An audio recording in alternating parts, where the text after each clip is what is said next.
देख चुका हूँ उसके क्लासेस, जो मैंने आपको भेजा था ना यूट्यूब पे, हम्म। उसके मैं 5 देख चुका हूँ। सर उसमें 2 क्लासेस में तो बेसिक बातें करी गई हैं कि टर्म्स वगैरह जैसे एटीट्यूड, एप्टीट्यूड, एथिक्स, वैल्यूज, उसके बाद सोसाइटी, एक टर्म आता है sir, socialization and social control, ये जो अपन साइकोलॉजी में पढ़ते हैं, हम लोगों ने पढ़ा था इधर।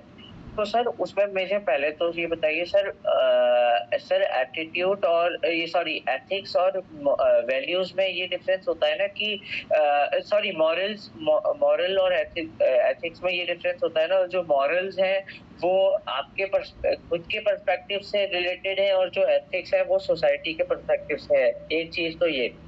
और सर दूसरी चीज मुझे बताइए सर, जो अपन आमतौर पे एटीट्यूड जिसको कहते हैं, जो बोलते हैं ये बहुत एटीट्यूड खाता है या भाव नहीं देता, वो अलग है, और जो एथिक्स में एटीट्यूड है वो अलग है। क्यों? तो सर थोड़ा इस पे आप रोशनी डालिए। तो भाई लोकल लैंग्वेज को आप उसको कैसे बोल सकते हो कि उसका मतलब ये होता है? हाँ, मतलब देखो, एटीट्यूड होता है जो उसकी जो इनर पर्सनालिटी होती है उसको शो करता है। रुझान, उसके इंक्लिनेशन किसी भी हाँ, तरफ से। हाँ, मतलब किसी किसी को भी चीज़ के लेके। बारे में किसका क्या एटीट्यूड है, मतलब जैसे होता है ना, जैसे कोई हाँ, कास्टिज्म को लेके होता है, बहुत पॉजिटिव होता है, हाँ, ठीक है। हाँ, और कुछ लोग होते हैं हाँ, जो कास्टिज्म को लेके मतलब लगता है कि उनको कि ये चीज़ें सही नहीं है, मतलब समझे ना, पॉजिटिव नेगेटिव हाँ, एटीट्यूड, तो ये वो होता समझ। है। हाँ, तो जैसा अच्छा उसका वो। एटीट्यूड होगा ना, तो वो वैसा हाँ, बिहेव करेगा उसके साथ। बिहेव करेगा, हाँ। हाँ। सर आज अभी अभी जो लेक्चर ले रहा था उसमें मैंने सर एटीट्यूड के ही 3 एस्पेक्ट्स होते हैं, एक बिहेवियर, एक इमोशनल और एक कॉग्निटिव। सर इमोशनल मतलब जैसा एटीट्यूड होगा, अगर किसी चीज को लेके पॉजिटिव है तो वैसे ही भावना उत्पन्न होंगी दिमाग में। अगर हम्म। पॉजिटिव भावना है तो पॉजिटिव बिहेवियर है, और पॉजिटिव बिहेवियर है तो कॉग्निटिव मतलब एक्शंस पॉजिटिव है। वैसे ही सर अब नेगेटिव एग्जांपल में पहले नेगेटिव बता दूं। जैसे सर अगर नेगेटिव एटीट्यूड है, मुझे किसी सर मुझे जैसे मुझे नहीं, किसी किसी जने को काले काले व्यक्तियों को लेके नेगेटिव एटीट्यूड है, तो हम्म। उनका इमोशन मतलब इमोशन भी नेगेटिव होगा, जैसे कि उसके बारे में उल्टा सीधा सोचेंगे, भावना नेगेटिव आएगी। फिर सर बिहेवियर भी नेगेटिव करेंगे, जैसे उसको गाली देंगे, या वो अगर सामने दिखेगा तो उससे हाथ नहीं मिलाएंगे, दूर बैठेंगे। और सर और उसका एक स्टेप आगे, थर्ड थर्ड जो स्टेप है कॉग्निटिव, वो एक्शन भी वैसे करेंगे जैसे अपने जैसे माइंड वाले लोगों से उठना बैठना शुरू करेंगे, इंटरनेट खंगाल लेंगे कि ये काले स्किन वाले लोग बुरे होते हैं, ऐसा। ये समझ में वो आया। सीएबी मॉडल होता है ना, कॉग्निटिव, अफेक्टिव और बिहेवियरल। जैसे पहले हाँ, सीएबी कॉग्निटिव मॉडल। सोचेगा, विचारेगा, फिर अफेक्टिव उसके हाँ, तरीके से अपनी भावनाएं रखेगा, फिर हाँ, बिहेवियर में भी वही चीज़ें आएगी, उसी को बोलते हैं CAB model. CAB model. Hmm. हाँ, सर इससे मैंने जैसे ये पहली बार ही, मतलब पहली बार क्या, ये एथिक्स पढ़ा, तो सर इसमें मुझे 2 एस्पेक्ट्स लगी मुझे, मतलब 3 सब्जेक्टों का निचोड़ मिला। सब्जेक्ट नंबर 1 फिलॉसफी, क्योंकि सर फिलॉसफी के 3 ब्रांचेस होती हैं, उसमें से एक ब्रांच एथिक्स खुद है। फिलॉसफी की पहली ब्रांच है मेटाफिजिक्स, दूसरी है वो वाली एक और होती है, और तीसरी ये खुद है। सर दूसरा जो सब्जेक्ट का मुझे इसमें एसेंस लिया वो सर साइकोलॉजी का है। सर साइकोलॉजी में एटीट्यूड एक साइकोलॉजिकल वर्ड है, एप्टीट्यूड एक साइकोलॉजिकल वर्ड है, इमोशनल इंटेलिजेंस खुद एक साइकोलॉजिकल टर्म है। उसके बाद सर जो बचा हुआ कंटेंट है वो सोशियोलॉजी का मिला सर, जैसे सोशियोलॉजी में जो अपने थिंकर्स आएंगे इसमें, या फिलोसोफर्स, थिंकर्स, ये सब। क्यों? हम्म। सही है। तो सर हम्म। इसमें मुझे जो इसकी जो साइकोलॉजिकल वाली और सोशियोलॉजी वाली एस्पेक्ट है ना, वो इजी लग रही है सर। फिलॉसफी मेरा दिमाग नहीं चल रहा उसमें। कोई ना, भी पढ़ते रहिए, हो जाएगा, काहे टेंशन ले हाँ, रहे हो। फिलोसफी उस हाँ, लेवल की फिलोसफी नहीं आप जिस तरीके से सोच रहे हो। फिलोसफी को आपको प्रेजेंट टाइम के, जैसे मान के चलो 5वां टॉपिक है इसका भाई, कि इंडिया के और हाँ, विदेशी जो और फिलोसोफर थे उनका क्या है, थिंकर्स। कंट्रीब्यूशन है। तो हाँ, कंट्रीब्यूशन हाँ, उन्होंने जो क्या एसेंस दिया है भाई, प्लेटो ने क्या दिया है, सुकरात ने क्या दिया है, ठीक है, उनका हाँ, एसेंस हाँ। ज़्यादा इम्पोर्टेंट है। अच्छा, वो उनका एसेंस या उनका कोई कोट है वो ज्यादा हाँ, इम्पोर्टेंट है, मतलब क्यों? उनकी एप्लीकेशन ज़्यादा इम्पोर्टेंट है, अपने लिए उन्होंने क्या सिद्धांत दिए, ये सब काम के नहीं है, उनके एसेंस क्या रहा हाँ, उनका, मतलब फाइनल हाँ कंक्लूजन क्या रहा वो ज़्यादा इम्पोर्टेंट है बस। बहुत ज्यादा इम्पोर्टेंट है सर। इसमें वो सिलेबस डिस्कस कर रहे थे ना, वो तो एक चीज और समझ में आई कि सर दो सेक्शंस में ये पेपर आता है सर, सेक्शन ए और section B. Sir section A में जो सिलेबस दे रखा है उसमें सर टर्म्स बेस्ड क्वेश्चंस होते हैं, सिंपल क्वेश्चन होते हैं। और सर उसके बाद सेक्शन ए में ही एक पार्ट ऐसा होता है जहाँ जो फिलोसोफर्स की जो आइडियाज हैं उनके कोट होते हैं, उस पे क्वेश्चन होता है। और सर जो सेक्शन बी है वो केस स्टडी होता है। सर केस स्टडी ये जो सारे टॉपिक्स पढ़ रहे हैं, जैसे हम इमोशनल इंटेलिजेंस, ये थिंकर्स और ये टर्म्स और ये सर एडमिनिस्ट्रेटिव एथिक्स, इन पे बेस्ड होती है। और एक पेपर में 6 ऐसी होती है, क्या बोलते हैं अपना ये केस स्टडी आती है। हाँ केस स्टडी आती है, और एक 20 नंबर की होती है। तो वो कह रहे थे कि भाई अगर केस स्टडी में अगर आपको ज्यादा स्कोरिंग केस स्टडी होती है, अगर केस स्टडी वाला पार्ट आप ढंग से कर लो, क्योंकि तो इम्प्रेशन भी अच्छा पड़ता है एग्जामिनर पे। और दूसरी चीज आपको 250 नंबर में से सर वो कह रहे थे टॉपर्स के ही 150 या 120 आते हैं, तो वो बहुत मुश्किल से आते हैं 120। सर आपके कितने आते थे? मेरे 86 आए थे। अच्छा, तो सर पास क्या माना जाएगा सर? इसमें पासिंग मार्क्स क्या होंगे अगर किसी को सोच रहा है कि पासिंग पासिंग मार्क्स मार्क्स नहीं क्या? होता है इसमें, सिर्फ passing marks, minimum passing marks तो मैंने उस दिन बताया था कि 250 का 25 25 25। हाँ। तो सर अगर किसी के 100 और 120 में से 125 भी आ रहे हैं तो वो 120 क्या कहेगा? 125 अच्छे नंबर है, वो नहीं आते मोस्टली इतना। अच्छा सर 120 अच्छे नंबर है तो 250 में से? हाँ बहुत अच्छा, अच्छे हैं। तो मतलब इतने भी नहीं आ पाते लोगों के, या मतलब जो भी एग्जाम देते हैं? अरे तो भाई हाँ, कितना इजी नहीं रहता है वो, तो कभी कभी आते हैं कि एक आध टॉपर के आए 140 144, नहीं आते नहीं थे टेक्सी में। और वो जो भी है वो यूपीएससी की तरफ से दिए गए थे, वो बढ़ा के मार्क्स। अच्छा, तो मतलब आप जब से प्रिपेयर कर रहे हो तो आप लोगों के टाइम भी नहीं आते थे क्या ये ऐसे इतने, जब आप तैयारी करते थे? अरे तो बता तो रहा हूँ ना कि अगर आप टॉपर का एनालिसिस करोगे तो मतलब इसका हाँ देखो, ऐसे कभी कभी हाँ। आ जाते हैं वो यूपीएससी की तरफ से, हमेशा एक पेपर को जब एक्स्ट्रा किया जाता तब आते हैं, ठीक है। वो ऐसे अच्छा नहीं अच्छा आते। अच्छा। अब जैसे मेरे मान के हाँ चलो GS2 में 92 नंबर आए थे, टीना डाबी के भी नहीं आए, तो इसका मतलब ये चलिए कि हाँ मैं ज़्यादा अच्छा लिख के आया हूँ, नहीं। हाँ यूपीएससी क्या हाँ। करता है, एक हर बार जो है एक पेपर को ऑटोमेटिक मार्क्स बढ़ाता है जानबूझ के, 20-30 नंबर अच्छा अपनी तरफ से बढ़ाता है वो, और ये हमेशा होता है। अच्छा तो विशाखा अच्छा। यादव के 144 ऐसे नंबर आ गए थे थिक्स में, 150 के समथिंग। तो वो ऐसे नहीं कि हाँ उसकी मेहनत थी इसलिए आ गए उसके। एवरेज मतलब जो हाँ इसमें मिलते हैं, रियल मार्क्स जो हाँ। इसमें अच्छे हैं 120 125 मार्क्स अच्छे हैं, इससे ज़्यादा नहीं आते चाहे आप अच्छा, कितना मेहनत कर लो। वो तो यूपीएससी की अब तरफ कितना से भी अच्छा। एक्स्ट्रा गेन मिलेगा तब आते हैं। अच्छा, चाहे आप उस पेपर में मोती जड़ के भी आ जाओगे ना तो भी ना नहीं ना मिलेंगे ना। ना? हाँ, ये तो बहुत एक्सट्रीम स्टेटमेंट हो गया, हाँ। मोती जड़ना तो। तो मैं उन्हीं की वो अभी वही ये चीज कह रहे थे कि मोती जड़ के भी आ जाओगे ना तो भी नहीं मिलेंगे इसमें। अरे मतलब वही बता रहा हूँ, भला 120 बहुत अच्छे हाँ, मार्क्स है इसमें, मतलब टॉपर के भी नहीं अच्छा आते इतने। अच्छा अच्छा, ये 120 बात है। 125 और अच्छे सर मार्क्स है। बाकी बाकी सर जैसे एथिक्स में आपके हिसाब से कौन सा सेक्शन पहले करना चाहिए, सेक्शन बी या ए? मैं तो कैसे स्टडी किया था पहले। हाँ मतलब सेक्शन बी केस स्टडी, क्योंकि हम्म। सर उसमें सर ज्यादातर केस स्टडी 5 ही या 4 चीजों के रिवॉल्व करती है। एक तो डेलिमास या एथिकल इश्यूज, दूसरा आपका कोर्स ऑफ एक्शन, और तीसरा आपका सजेशन, है ना? यही चीज है ना? हाँ, ये सर ये थोड़ी बहुत तो समझ में आई मुझे। मैंने पुराने क्वेश्चन पेपर देखे, और वो भी क्लास में दिखाते हैं, क्वेश्चन क्वेश्चन पेपर दिखाते हैं वो भी। तो ये 4 चीजें मुझे लगा कि भाई एक तो पहले पूछेगा कि भाई डिलेमा आप क्या फेस कर रहे हो या इसमें क्या प्रॉब्लम है, एथिकल प्रॉब्लम बताओ। दूसरा पूछेगा कोर्स ऑफ एक्शन, और तीसरा पूछेगा सजेशन, कुछ सजेशन देना चाहो तो।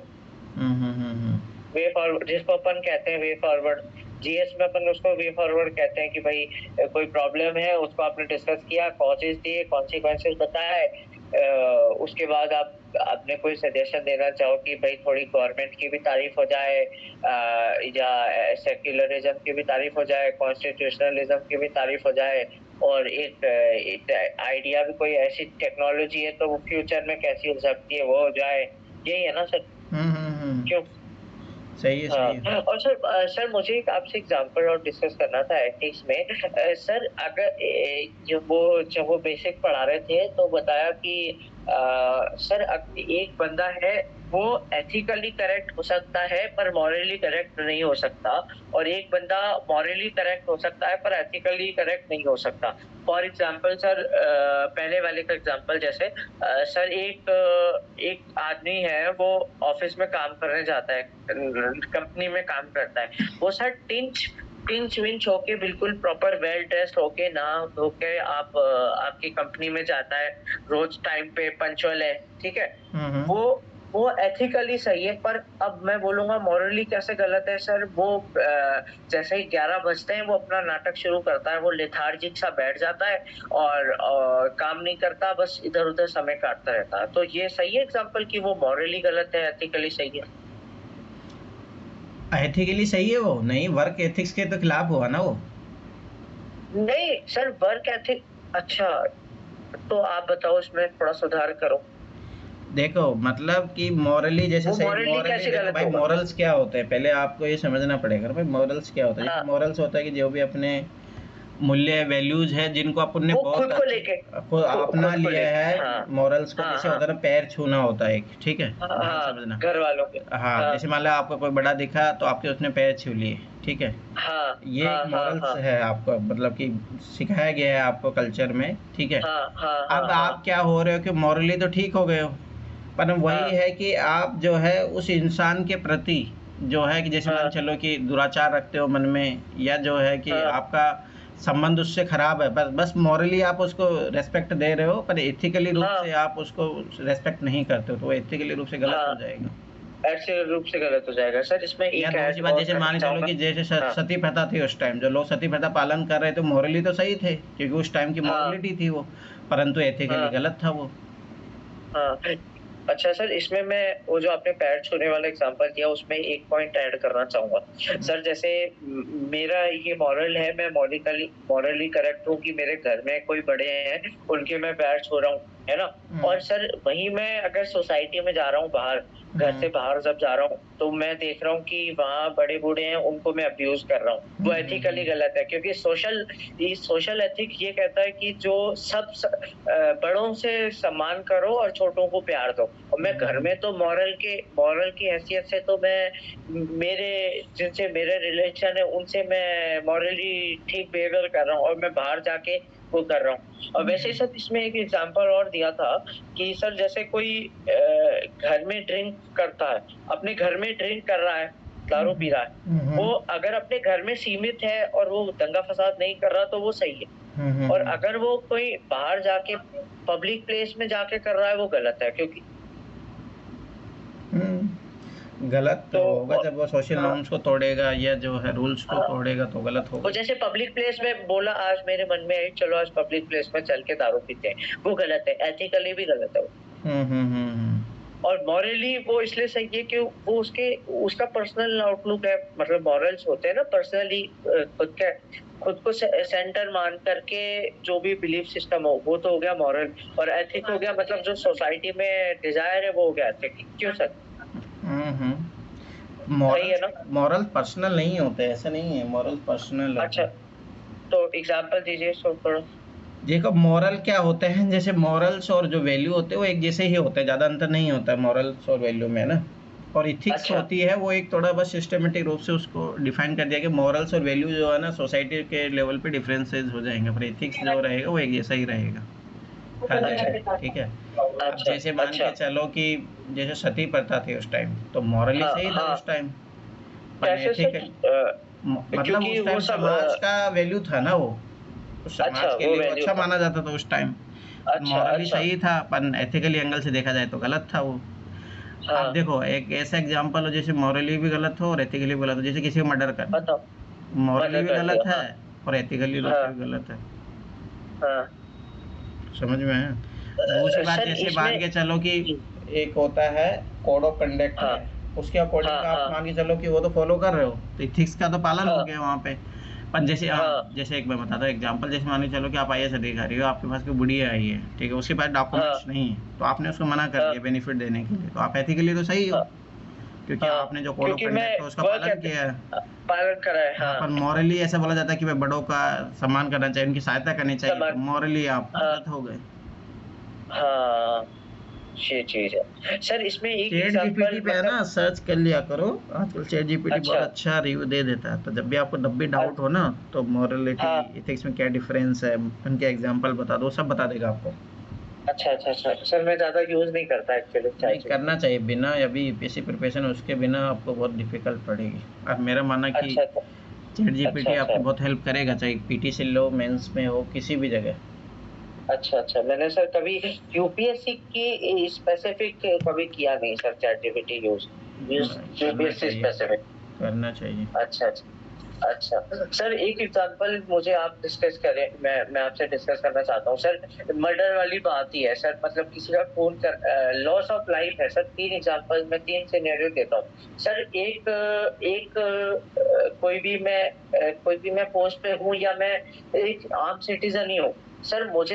मैंने किसी के प्रति गवाही दे दी जाके कोर्ट में, मैं सरकारी गवाह बन गया, ठीक है। अब हम्म। अब उसको पता पड़ गया कि मैंने उसको उसके खिलाफ गवाही दी है, ठीक है।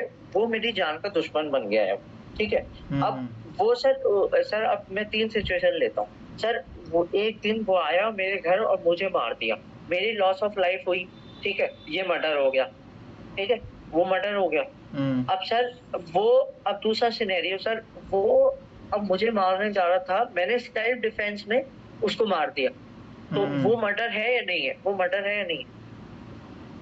सेल्फ डिफेंस में मारना मर्डर नहीं होता है, परंतु आप ऐसा भी ठीक नहीं है। है कि उसके बहाने जो है आप सेल्फ डिफेंड घोषित करो, मार तो दिए पर आपने सेल्फ डिफेंस डिसाइड नहीं। यानी अच्छा। ये है कि अ, आत्मरक्षा के लिए मारा जा सकता है, कोई बड़ी बात नहीं है। अच्छा, अब सर तीसरा चीज ये, इसमें भी लॉस ऑफ लाइफ हुआ, वो मरा, डेथ हुई इसमें भी सर। तीसरी चीज, अब सर अपन ये बात करते हैं सर, अपनी जो ये आर्मी है या अपनी जो मिलिट्री है, वो सर रोज इन्फ्लेटेटर्स को मारती है, तो सर वो प्राइड की बात हो गई, चाहे उसमें भी डेथ हुई, पर सर वो प्राइड की बात है कि हमें देशभक्ति की भावना है उसमें, कि देखो दुश्मनों का नाश कर रहे हैं। तो वो चीज क्या है सर? वो सर इसमें अरे वो सेल्फ इसको सर डिफेंस ही होता है भाई वो। अच्छा, वो सेल्फ डिफेंस ही होता है। और क्या। अच्छा, सर इन तीनों सिचुएशन को सर एथिक्स के एंगल से देखिए एक बार, और मुझे समझाइए।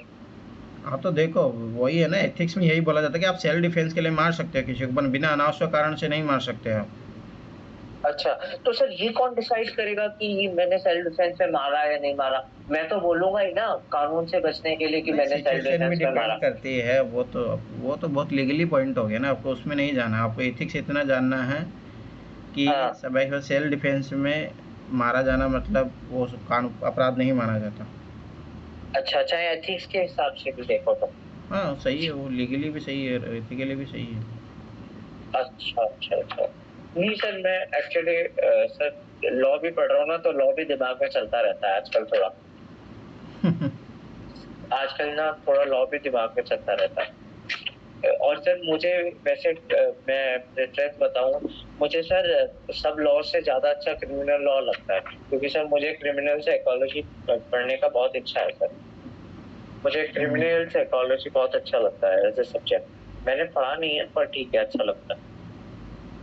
अच्छी बात है। सर अब मैं सर वो डिस्कस कर लूं सर आपसे, जो मैंने नोट्स बनाए सर। हम्म। सर जिसमें डाउट है मैं वही कर लेता हूँ, बाकी सबकी तो मैंने आपको प्रारूप तो दिया ही, भेज ही दिया था लिख के। सर मुझे जिसमें डाउट है वो मैं आपसे डिस्कस कर रहा था सर। मुझे आप एक डेफिनेशन है, एक कॉन्सेप्ट है सर, वो बताइए सर। सर इको फेमिनिज्म ये क्या होता है? देखो मतलब ऐसा माना जाता है, जो फेमिनिज्म कॉन्सेप्ट क्या है। फेमिनिज्म कॉन्सेप्ट है हाँ, कि महिलाओं के साथ जो है बहुत सालों से गलत होता है, ठीक है। हाँ, मतलब उनका शोषण हाँ, हुआ, पुरुष ने अपने फायदे के लिए जो है उसका फ़ायदा उठाया है। हाँ, तो वही होता हाँ, है इको फेमिनिज्म, जहाँ पे जो अपना इकोलॉजी होती है, मतलब पर्यावरण है, इन्वायरमेंट है, हाँ, उसका हाँ। पुरुषों ने मतलब दोहन किया है अपने स्वार्थ के लिए, तो वो इको अच्छा, फेमिनिज्म कहलाता है। अच्छा हम्म। सर, कुछ एग्जांपल दीजिए सर अपने इंडिया के हिसाब से। हाँ, जैसे बाहर पेड़ों को काटना, सड़क का आप निर्माण कर रहे हो, ये सारी चीज़ें हैं अपनी, हाँ तो वो सब उसमें सर, आएगा ना, वो इन्वायरमेंट का जो आप चिप दोहन कर रहे हो। अच्छा, वो चिपकू मूवमेंट भी अमृता चिपको देवी मूवमेंट तो को, सॉरी। पॉजिटिव है ना, वो तो पॉजिटिव सेंस में आएगा ना। अच्छा, वो तो पॉजिटिव सेंस में है और ये नेगेटिव सेंस में है। हम्म। अच्छा, तो सर एक चीज, एक सा टॉपिक था, ऑनर किलिंग। सर ये बताइए, ये क्या होता है सर, ऑनर किलिंग?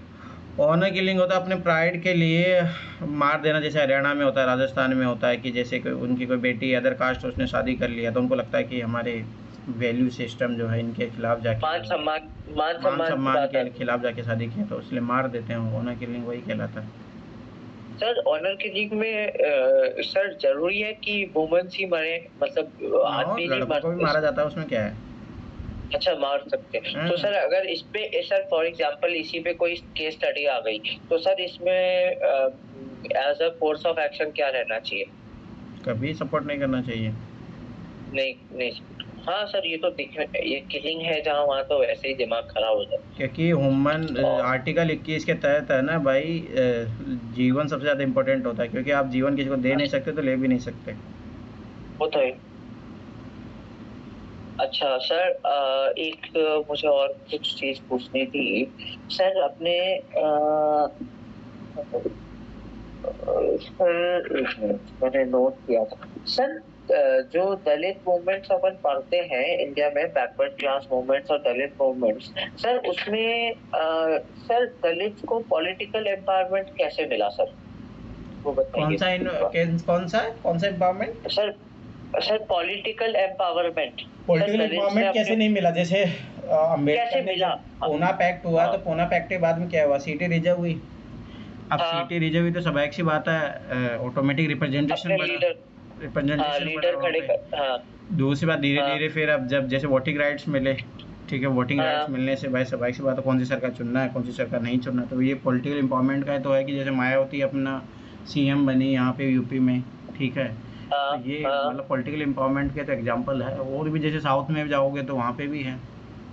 हाँ, समझ में है। अच्छा, समझ गया सर। और सर एक है, एक मैं पढ़ रहा था सर, SNDP, श्री नारायण, गुरु ठीक है। श्री नारायण गुरु। हाँ हाँ, सेल्फ रेस्पेक्ट मूवमेंट नहीं, वो उन्होंने जब ये मूवमेंट शुरू ये किया है था। सर, वो नारायण गुरु परिपालनम मूवमेंट केरला में, ठीक है सर। हम्म, इजावा जनजाति इजावा का, का, इजावा जनजाति इजावा का का। ट्राइब। हाँ। हाँ सर, ये तो हिस्ट्री का पार्ट भी हो गया ना, हाँ, हिस्ट्री में पढ़ते अपनी हैं, मॉडर्न हिस्ट्री में पढ़ते हैं। मॉडर्न इंडिया का पार्ट भी हो गया ना, जैसे ये वाइकोम सत्याग्रह और ये इजावा मूवमेंट, ये हम्म। है ना सर। अभी हम्म। सर रिसेंटली 2024 में जब मैं प्रिपेयर कर रहा था ना करंट अफेयर्स, तो सर ये वाइकोम सत्याग्रह के 100 साल हुए थे, तो उस पे मैंने ये नोट, वहाँ नोट पढ़ा था, ये वहां से मैंने इसको यहाँ कनेक्ट कर दिया। सही है उसके सही। बाद उसके बाद सर, सर ये एक चीज होती है सर, ये द्रविडियन आर्यन थ्योरी, ये बताइए सर। ये जो बैकवर्ड क्लास वाले मूवमेंट्स वाले यूज करते हैं सर, साउथ वाले, ये क्या है सर? उनका ये मानना है कि भाई जो आर्यन होते हैं ना वो बाहर से हाँ आए हुए हैं, हाँ, ठीक है। जो नॉर्थ इंडिया में रहे हैं आके। हाँ, मतलब उन्होंने हाँ क्या हुआ था कि बाहर से थे यूरोपियन यूरोपियन, तो वो यहाँ पे आके जो यहाँ के जो नेचुरल निवासी थे उनको हाँ, यहाँ पे उन्होंने आके गुलाम बनाया, और जो गुलाम बनाया वही लोग आज दलित लोग हैं। तो अच्छा ओरिजिनली वही लोग यहाँ के रियल है, आर्य बाहर के अच्छा हैं। जो जो हाई क्लास है, ब्राह्मण है, सभी भाई ये इंडिया रियल ओरिजिन नहीं है यहाँ के।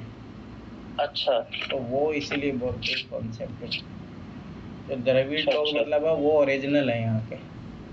द्रविड़ मतलब ओरिजिनल है। हाँ। अच्छा, सर इसमें तो वही बातें करी है, जैसे justice party, south India liberal liberal association Tamil Nadu, ये सेल्फ रेस्पेक्ट मूवमेंट, वाइकोम सत्याग्रह, उसके बाद सर वो डीएमके, AIADMK, वो जो उन्होंने बनाई थी सर, वो अन्नादुराई, उसने हम्म। एन अन्नादुराई। उसके बाद सर, सर ये तो काफी चीजें, तो ये जो बैकवर्ड क्लास और ये दलित मूवमेंट्स है, ये तो मॉडर्न इंडिया का पार्ट है ना हाँ, वो तो ज्यादातर। आएगा ना, तो सोशल रिफॉर्म में आता है ना वो। हाँ, तो वही सर मैं सोचो में मैंने यही नोट्स बनाए सर, मॉडर्न इंडिया की काफी मदद मिली सर मॉडर्न इंडिया से। हाँ, तो मॉडर्न इंडिया का सोशल वाला जो आएगा ही वो काम हाँ, पेपर 2 में और काम सर आता है। हाँ, सर ये एक और चीज मैं पढ़ रहा था sir, environment movements. Sir environment movements में क्या बोलते हैं, वो जो है नर्मदा बचाओ आंदोलन कितना अभी रेलेवेंट है और कितना रेलेवेंट नहीं है, ये सर ये थोड़ा बता दो। अब तो क्या है, अब तो बन ही गया। जो मेघा पाटेकर थी उसने विरोध किया था इसको लेके। हाँ तो मतलब देखो, सरकार को जो करना होता है वो कर ही लेती है। मेघा पाटेकर का भी जो बात रखनी थी वो भी बात सही थी, पर सरकारों का ये मानना था कि इसको विदेशी फंडिंग मिलती है, यहाँ पे अनस्टेबिलिटी क्रिएट करना चाह रही है, उसको जेल अच्छा। में भी डाला जाता है। पर उसकी हाँ बात भी सर सही अभी थी भी। कि जो कि बहुत सारे जो ट्राइबल्स है गाँव के, कम से कम 25 गांव खाली कराए गए थे जब भी सरदार सरोवर बांध बना था तब। हाँ तो स्वाभाविक सी बात है, तो उनके राइट्स के तो खिलाफ है ना आप। शहरों को सुविधा देने के लिए जो ग्रामीण लोग हैं, जो जनजातीय लोग हैं, उनका जीवन कैसे छीन सकते हो, उनका कल्चर, उनके नेटिव पैलेस आप कैसे ख़त्म कर सकते हो, ये किसने राइट दे दिया आपको। हाँ। तो इसीलिए गलत था। पर वही है कि अब तो अच्छा। सब कुछ हो ही गया, सरदार सरोवर बांध भी बन गया और स्टेचू भी उसी पे तो बना है, और सरदार स्टेट। हाँ वो unity, statue of unity. Hmm. Sir अभी सर उसको फिर केस चल रहा है सर मेधा पाटकर को। सर उसने ना 2001 में जो दिल्ली का गवर्नर है ना अभी, विनय विनय सक्सेना, उसके डिफेमेशन का केस चल रहा है अभी उस पे। मतलब वही है कि वो इन्वायरमेंटलिस्ट है, मतलब पर्यावरणविद है, तो उसको लगता है कि भाई ये जो सत्ता में बैठे लोग हैं वो सब अपने फायदे के लिए काम करते हैं बस, और क्या। सर एक वो वाले एस्पेक्ट भी है ना, जैसे आप डिस्कस कर रहे थे कि गवर्नमेंट्स को ये परसीव होता है कि इन एनजीओ वालों को बाहर से फंडिंग मिलती है एंटी इंडिया एक्टिविटीज के लिए। ये सरकार को वाली जब, देखो एस्पेक्ट। मैं फिर बता रहा हूँ, जब सरकार को जब अपना काम करवाना होता है तो वो तब ब्लैक लिस्ट में डाल दे कौन से एनजीओ को, उसको क्या पता। चाहे वो सही, अच्छा। चाहे सही फंडिंग प्राप्त कर रहे हो तब भी कर सकते हो, उसमें कोई नहीं। सरकारों का कुछ पता अच्छा। सही नहीं होता भाई, सरकार एक तानाशाह स्वरूप है। अच्छा। अच्छा सर, चाहे कोई भी सरकार हो, मतलब हाँ, यहाँ कोई भी इंडिया में दुनिया या में चाहे कहीं कहीं पर, पे भी कहीं चले पर जाओ, भी? सब सरकार ऐसी ही होती है। अच्छा। देखो, जब सरकारों को डर लगता है कि हमारी सत्ता पे कोई नुकसान कर सकता है, हमें कोई चैलेंज कर सकता है, तो आदमी फिर उसको खत्म कर देता है। हाँ सर, अभी नेपाल में जो हुआ वो, उस पे सर थोड़ी रोशनी डालें सर, एक सोशियोलॉजिक या कोई ऐसे पर्सपेक्टिव से जिससे में एक कंटेंट मिले सर, थोड़ा सा। देखो, डिप्राइवेशन एक इसमें मान सकते हो कि वंचितता का जब अभाव होगा तो आदमी को लगेगा हाँ भाई समझ पाते इनके बेटे हैं जो इतना मौज में मस्त ज़िंदगी जी रहे हैं, हम इतना स्ट्रगल कर रहे हैं, तो वो इसलिए भी वो हाँ। कारण रहा। सोशल हाँ सर, ये इनइक्वलिटी। जेन जी, ये सर जेन जी क्या है सर, मुझे नहीं पता। जेएनजी जेन जी। 1998 के बाद में जो जन्म लिए हैं उनको बोला जाता है यूथ जनरेशन है ये। अच्छा, मैं भी जेन जी हूँ इसका मतलब। हाँ, हाँ। 1998 के बाद अ, आपका जन्म हुआ तो आपके लिए जेएनजी हो। तो ये मतलब ये एकदम से कहाँ से आ गए कि नेपाल में ये झंडा लेके खड़े हो गए कि हम विरोध ऐसा करेंगे, नहीं ऐसा है, क्या हुआ सर? पहले से ही था। हाँ। सरकारों की हाँ उन्होंने देख रहे ही थे शोषण हो रहा है, वहाँ सर, मैं के करप्शन करे जा रहे बीच हैं। में, हाँ सर बीच में एक बात और सुनने में आई थी या न्यूज़पेपर में मैंने देखी थी कि वो सर जो मोनार्की है जो 2008 में अबॉलिश करी थी, ज्ञानेंद्र को वापस लाने की बातें हो रही थी, ये अभी अल्टीमेटली वही उनको होगा ऐसा या? लगता है ना कि जैसे भाई समझ में, जैसे 1857 की जो क्रांति हुई थी तो उसमें ऐसा लगा कि अंग्रेजों से अच्छा तो ये यही अच्छे हैं। तो इसीलिए क्या? बहादुर शाह जफर को जब वापस से बादशाह बनाया जाता है अठारह हाँ सत्तावन हाँ हाँ। में, तो वही हाल वहाँ हाँ। पे है। उनको ऐसा लगता है डेमोक्रेसी से अच्छा तो राजशाही था, इसीलिए फिर वो हाँ उधर मूव ऑन करते हैं। तो सर जैसे अभी तो आज पेपर में है कि अभी तो इंटरिम वो पीएम बनाई है उनको, जो जज थी नेपाल की सुप्रीम कोर्ट की जज थी ना, क्या नाम है, हम्म। सुशीला कार्की। तो अभी आगे क्या होगा, जैसे वो कह बांग्लादेश रहे में भी सरकार इंटरिम बनेगी गवर्नमेंट। वैसे ही होगा जब तक नॉर्मल पीस नहीं आ जाती, उसके बाद में चुनाव होंगे और क्या है, यही होगा। और सर यहाँ बांग्लादेश पे रोशनी डाली है सर, बांग्लादेश में क्या हो रहा है? बांग्लादेश में वही है कि स्वाभाविक सी बात है, 20-25 सालों से तुम एक ही सरकार को झेलते जाओगे तो विद्रोह तो होगा ही। और फिर उनकी और आवाज़, उसमें ऐसा हो रहा था कि जो 1971 में जो बांग्लादेश लिबरेशन में जो आज़ाद करवाए थे, उन लोगों को हाँ 30% आरक्षण देना चाह रही थी उनकी फैमिलीज को, तो ये हाँ तो गलत है ना। हाँ। तो बस इसी बात को लेके विवाद हुआ था, जब समाज में और बेरोजगारी सर ये सब फैल रही है रात और रात। अभी जैसे सर मोहम्मद यूनुस है, वो जो कोऑपरेटिव बैंक वाला 82 में, सर ये वही है ना हाँ इकोनॉमिस्ट वही, था जो? पर वही अपन पढ़ते हैं सर, इसमें इकोनॉमी में भी आता है। सर ये अभी क्या interim president, interim prime minister है, तो अब इलेक्शंस होंगे तो अब क्या होगा? ये भी खुद खड़ा हो जाएगा या कैसे? अरे नहीं, ये नहीं, मतलब जो पार्टियां है वहाँ पे वो खड़ी होंगी, जैसे आवामी लीग है, रेको लीग है, हाँ, वो खड़ी जिया होंगी। की पार्टी है ना, जिया हाँ जिया जिया। हाँ, हाँ। खड़े होंगे, जो चुनाव जीतेगा वही होगा। अच्छा, और सर कुछ लोग कह रहे थे कि नेक्स्ट इंडिया, अब मतलब क्या, इसका मतलब क्या? मतलब इसे यही समझना चाहिए कि भाई जो बाहर हो रहा है किस कारणों से, और उन कारणों का एनालिसिस करना चाहिए। क्या भारत में भी तो ऐसी चीज़ें नहीं उभर रही है? तो हाँ स्वाभाविक सी बात है, क्या उभर रही है तो कुछ समाधान कीजिए। नहीं तो यहाँ पे भी होते हाँ हुए को देर चली लगती है। जैसे अभी एसएससी का प्रोटेस्ट हुआ था, अभी देखो फिर कल जो एसएससी एग्जाम हाँ शुरू हुए तो उसमें वापस से हाँ वही मतलब लापरवाही है। हाँ तो युवा एक दिन तो हाँ हाँ भ्रमित होगा ही ना, जब उनको लगेगा कि हमारे अकॉर्डिंग सरकारें कुछ भी नहीं कर रही है, तो वो आएंगे भाई बाहर, हाँ। उसमें कौन सी बड़ी बात है। और सर मणिपुर तो कब से चल ही रहा है सर। हाँ, अभी कल शायद प्राइम मिनिस्टर शायद आज जाएंगे या आज कल जाएंगे। आज आएंगे सर, हाँ। आज पहुंच गए सर, पहुंच गए अभी 10 बजे हाँ, तो प्रोटेस्ट हो रहा है, पहुंच कोई गए बड़ी बात नहीं, मोदी को मार भी दिया जाए वहाँ पे। है। अरे भाई 10,000 से ज़्यादा सैनिक लगाए हैं, तो स्वाभाविक बात, इतना और सिक्योरिटी क्या। क्यों लगाया जा रहा है? वो रिक्स है ना। हाँ, और सर सैनिक भी जब लगाए जब इमरजेंसी लगी हुई है, पहले ही इमरजेंसी लगी हुई है, 2 बार अप्रूव हो गई 6 6 महीने वाली। तो इमरजेंसी वहाँ पे वो है ना, राष्ट्रपति शासन है, वो वाली इमरजेंसी नहीं है। सर वो वाली तो है जिसमें गवर्नर और राष्ट्रपति संभालते हैं सब कुछ। हाँ, तो वही तो बता रहा ना, वो है प्रेसिडेंट रूल लगा है वहाँ पे, वो नहीं है। आर्टिकल हाँ 352 वाली इमरजेंसी नहीं है वहाँ पे। हाँ, वो तो सर वो तो पूरी कंट्री में भी जैसे इंदिरा गांधी जी ने करी थी वो अलग थी। ये तो वो हम्म, वाली है जिसमें जो मतलब कोई भी, अपने राजस्थान में भी सर लगी थी 2 3 बार सर, जब यहाँ पर पुराने में देखा था मैंने, गवर्नर रूल महाराष्ट्र में भी लगा था। और जैसे सर 93 में दंगे हुए थे जब। अच्छा। हाँ, खैर सर अच्छा लगता है सर, आपसे डिस्कशन हो जाता है ना तो एक ब्रॉड माइंड और ब्रॉड हो जाता है सर, विचार आते हैं और फिर उसको सही डायरेक्शन में यूज कर सकते हैं सर, ये अच्छी बात बात है, है। पढ़ते रहिए, डेवलपमेंट और होते सर रहेगी। मैं कह रहा था सर, अब अगली क्लास सर 21 तारीख को लेंगे या मेरे आने के बाद लेंगे? आप जैसा बताओ, आने के बाद ही ले लेंगे, उसमें क्या है। सर मैं तो सर 22 तारीख की सुबह जा रहा हूँ, ऐसा मेरा है। मैंने टिकट करा लिया, 22 तारीख की सुबह जा रहा हूँ मैं। बाकी आप बताएं सर। पर आपको लेना तो मैं ले लूंगा, 21 को संडे है ना, ऐसे भी ले लेंगे। हाँ 21 को हाँ 21 को संडे है सर, संडे ले लेंगे, नेक्स्ट संडे। अगर आप फ्री तो रहेंगे तो ठीक है, ले लेंगे। नहीं, मैं हाँ सर फ्री हूँ सर, पैकिंग तो अभी हो गई, फ्री हूँ मैं। पैकिंग तो क्या करनी है, एक बैग ही ले जाना है, वो तो हो गया, उसमें कोई प्रॉब्लम नहीं है। तो सर फिर संडे को ले लेंगे अपन क्लास, ठीक जिससे है, आप बता देना मुझे जब भी लेना हो, ठीक है।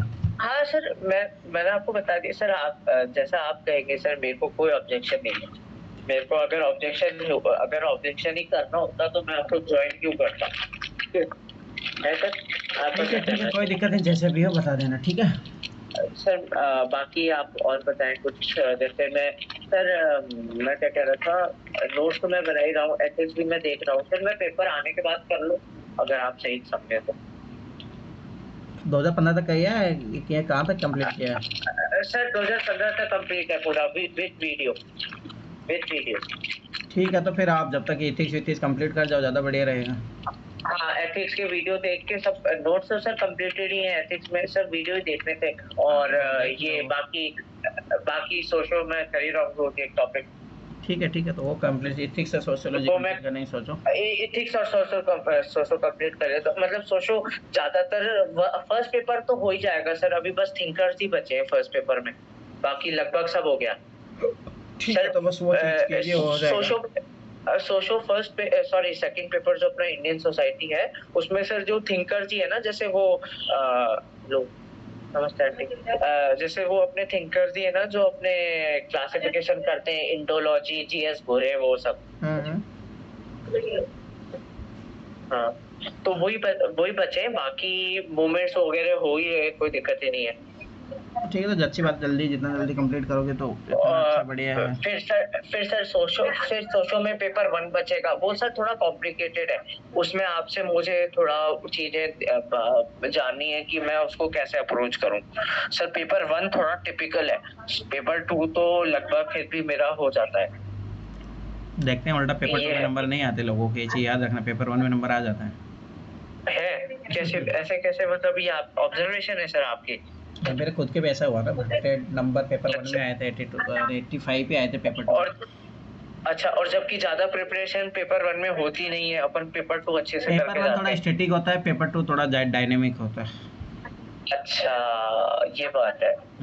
सर स्टैटिक में भी सर ये है ना, कौन सा फैक्ट उस समय याद हो, इस स्कॉलर ने क्या कहा था, ये मार्क्स ने क्या कहा था, वो ऐसे उस समय दिमाग, सर आपको भी पता है सर, प्रेशर होता है इतना, सर प्रीलिम्स में ही इतना प्रैक्टिस प्रेशर करोगे होता सब है चीजें हो जाएगी, प्रैक्टिस नहीं करोगे तो हाँ। कोई भी याद नहीं, प्रैक्टिस करोगे तो सब याद आ जाता है। ठीक है, वो तो सभी चीज के साथ है, वो तो आप हमेशा से डे 1 से ही कहते हो कि प्रैक्टिस तो हर चीज के साथ ही करनी पड़ती है। वो तो सर आपने मुझे वो तो आपने डे 1 से ही कहा है मुझे। हो जाएगा, इतना मत सोचिए, हो जाएगा, बस यही चीज याद तो रखना कि हाँ, पॉजिटिव बाकी अप्रोच रखिए।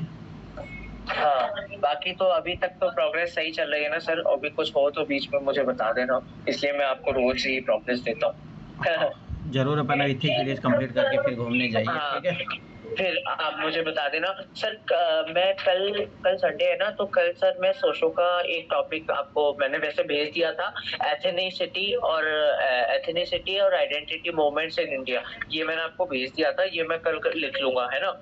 और मंडे को मैं एक छोटा टॉपिक और है अपने सोशो पेपर 2 में, illiteracy and disparities in Indian education, तो वो और कर लूंगा, और फिर बस इसमें थिंकर्स बचेंगे, वो मैं आने के बाद कंप्लीट कर लूंगा। ठीक है, ये हो जाए तो सर सोशो पेपर 2 हो जाएगा मेरा, और एथिक्स की वीडियो मैं देख ही रहा हूँ, आज 5 हो गई है, 10 और बची, वो मैं देख ही रहा हूँ, रोज एक देख रहा हूँ सर, 2-2 घंटे की है वो। एक वीडियो ना उसकी आपने देखा होगा सर, 2-2 घंटे की है। कोई नहीं, आप आराम से कंप्लीट कीजिए उनको। ठीक है, समझ चैट जीपीटी का यूज करो जहाँ पे दिक्कत हाँ, है। वो एक दिन और मैं आपसे संडे को वो सीख लूंगा सर, कैसे उसमें रिस्पॉन्ड प्रॉम्प्ट देते हैं, वो आप मेरे को एक बार करके बता देना, मेरे को नहीं आता सर, सही बता रहा हूँ। कोई नहीं, ट्राई कीजिए, हो जाएगा, ऐसा कुछ नहीं, बस उसमें ये लिख देना कि यूपीएससी के अकॉर्डिंग, जैसे आप कोई भी टॉपिक सर्च करोगे तो यूपीएससी के अकॉर्डिंग। सर अच्छा है ना, अच्छा रहेगा ना, आप जैसे ये स्क्रीन प्रेजेंट करते हो मुझे, वो आप एक बार करके बता देना संडे को, जैसे मैं कर लूंगा, बता दूंगा। ठीक है, तो सर फिर संडे को मिलते हैं, नेक्स्ट संडे। ठीक है, ओके। ठीक है, thank you so much sir, thank you so much, ध्यान रखिएगा, ऐसे ही मुझे मोटिवेट करते रहिएगा, हमेशा ऐसे ही मुझे आशीर्वाद देते रहिएगा। जरूर ठीक है sir, thank you so much sir, thank you sir.